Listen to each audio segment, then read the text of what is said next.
Poona pact के बाद महात्मा गांधी के जीवन में कई ऐसे महत्वपूर्ण घटनाएं हुई जो उनके संघर्ष और राष्ट्रीय आंदोलन को और मजबूती से आगे लेकर गई।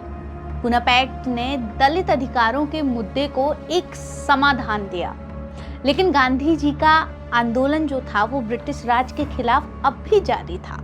इसके बाद के घटक में गांधी जी का प्रमुख योगदान क्विट इंडिया मूवमेंट, भारत छोड़ो आंदोलन जिसे हम कहते हैं, और आजादी की लड़ाई के अंतिम चरण में देखा गया। नमस्कार दोस्तों, स्वागत है आपका तथास्तु ICS में और मैं हूं सुगंधा।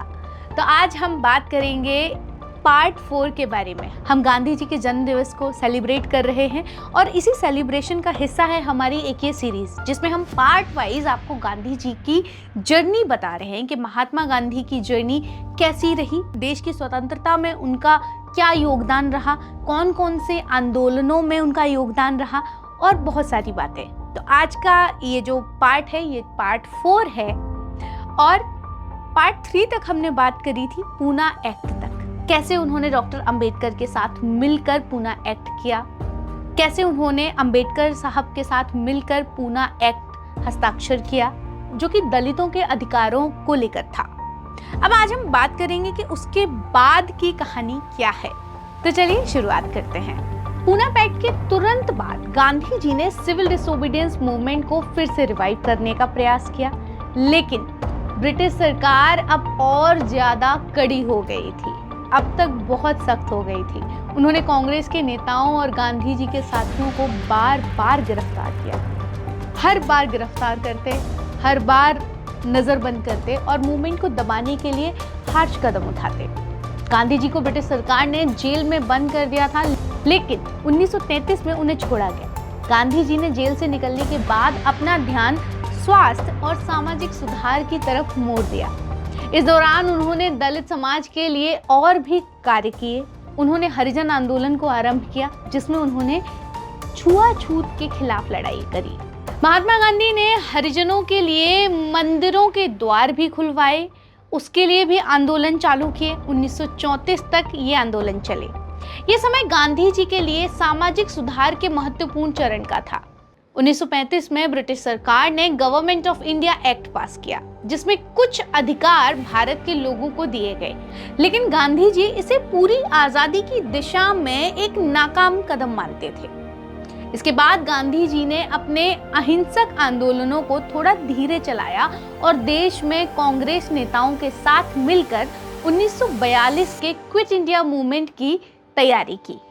उसी दौरान सेकेंड वर्ल्ड वॉर में ब्रिटिश हुकूमत ने बिना भारत के लोगों की सहमति के भारत को युद्ध में झोंक दिया, जो गांधी जी के लिए स्वराज के सपने पर एक बड़ा आघात था। इस कारण गांधी जी ने 8 अगस्त 1942 को बॉम्बे में क्विट इंडिया मूवमेंट भारत छोड़ो आंदोलन की घोषणा की। उन्होंने ब्रिटिशर्स को सीधे सीधे भारत छोड़कर जाने के लिए कह दिया। इस आंदोलन का नारा बना डू और डाई, यानी कि करो या मरो। क्विट इंडिया मूवमेंट के तुरंत बाद ब्रिटिश हुकूमत ने गांधी जी को और कांग्रेस के कई नेताओं को तुरंत गिरफ्तार किया और नजरबंद कर दिया। बहुत सारे प्रेस और बहुत सारे छोटे छोटे और नेताओं को भी उन्होंने जाकर जेल में बंद कर दिया, लाठीचार्ज की और बहुत सारी सिचुएशंस आई।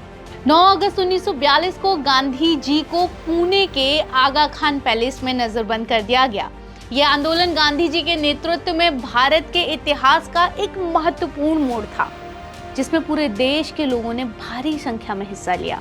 हालांकि इस नजरबंदी के दौरान गांधी जी को एक और व्यक्तिगत आघात लगा। 22 फरवरी 1942 को उनकी पत्नी कस्तूरबा गांधी का निधन हो गया।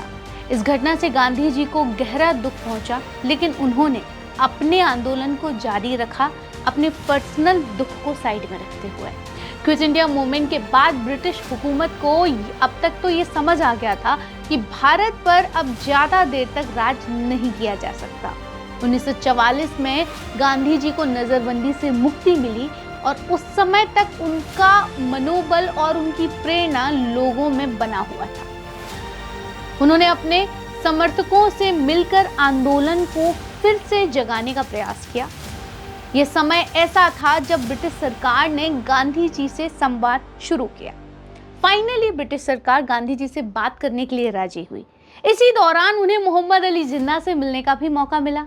जिन्ना जो पहले कांग्रेस के सदस्य थे, अब मुस्लिम लीग के प्रमुख बन चुके थे। गांधी जी और जिन्ना के बीच में बातें हुई, पर उनके विचार एक दूसरे से अलग थे और एक जगह आकर अटक गए। गांधी जी ने समझाया कि एक ही देश में रहना संभव है, लेकिन जिन्ना का विचार अलग था और उन्होंने पाकिस्तान की मांग की। ये संवाद देश की राजनीति में एक महत्वपूर्ण मोड़ था, लेकिन इसका निष्कर्ष कुछ भी नहीं निकल पाया। तो दोस्तों, ये था हमारा पार्ट 4, क्विट इंडिया मूवमेंट से लेकर पाकिस्तान की मांग तक।